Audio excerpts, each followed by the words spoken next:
Okay guys, hari ni kita ada sebuah Mazda CX-5. Okay, owner datang bagi tahu kita punya technician suruh check apa yang betul lah. And then kita punya technician godek dengan kepakaran dia. Dia bagi tahu cooling coil problem. So inilah hasil bila nak buka cooling coil. Dashboard, everything semua kena buka. Okay, so sekarang kita punya technician kata tengah proses buka cooling coil ni lah. Nampak? So nanti kita akan test sama ada betul ke tak cooling coil ni yang problem. Okay, okay guys, korang boleh nampak kat sini. Inilah cooling coil Mazda CX-5 tadi lah. So kita tengok betul ke tak bocor dia punya cooling coil ni. Korang boleh nampak dia punya buih tu, gelombang dia tu tak nak mengalah tau.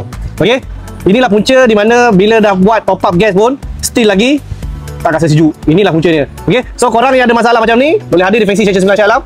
Kita akan buat yang terbaik ya. Tapi korang jangan lupa follow, like and share untuk konten yang seterusnya. Okay,